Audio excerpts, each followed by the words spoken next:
Welcome to New Testament in a Year. Day 74. Mark 14. Now the Passover and the festival of unleavened bread were only 2 days away, and the chief priests and the teachers of the law were scheming to arrest Jesus secretly and kill him. But not during the festival, they said, or the people may riot.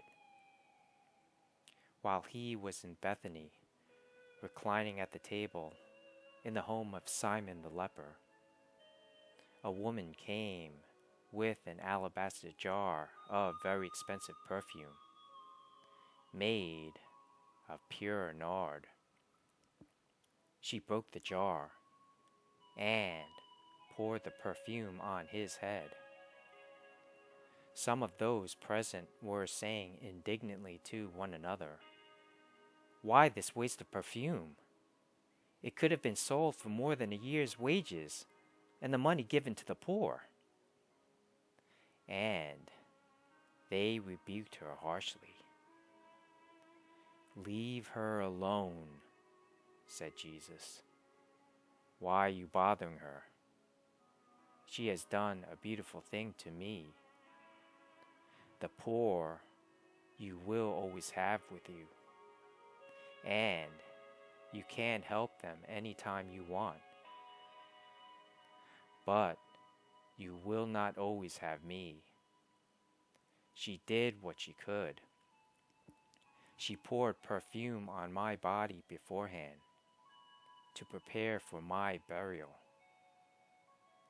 Truly I tell you, wherever the gospel is preached throughout the world, what she has done will also be told in memory of her. Then Judas Iscariot, one of the 12, went to the chief priests to betray Jesus to them.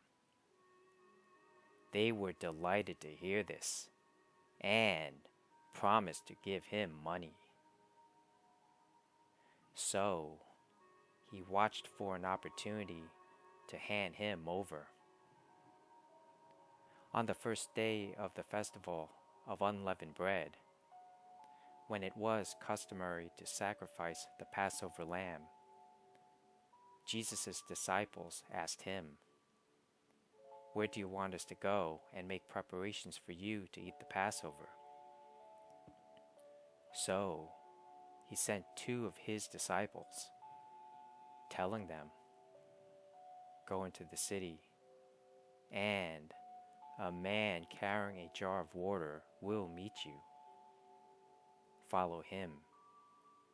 Say to the owner of the house he enters, 'The teacher asks, where is my guest room, where I may eat the Passover with my disciples?'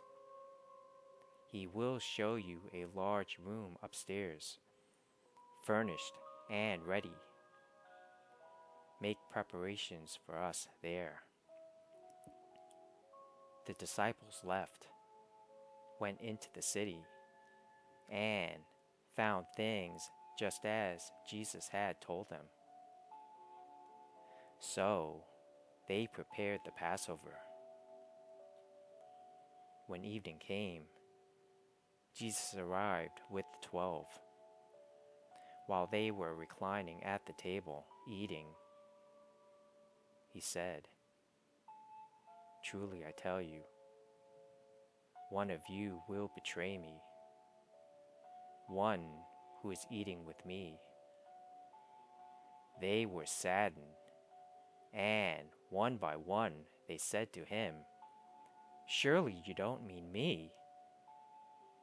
"It is one of the 12, he replied, "one who dips bread into the bowl with me. The Son of Man will go just as it is written about him. But woe to that man who betrays the Son of Man. It would be better for him if he had not been born." While they were eating, Jesus took bread, and when he had given thanks, he broke it and gave it to his disciples, saying, "Take it, this is my body." Then he took a cup, and when he had given thanks, he gave it to them, and they all drank from it. "This is my blood of the covenant, which is poured out for many," he said to them. "Truly I tell you, I will not drink again from the fruit of the vine until that day when I drink it new in the kingdom of God." When they had sung a hymn, they went out to the Mount of Olives.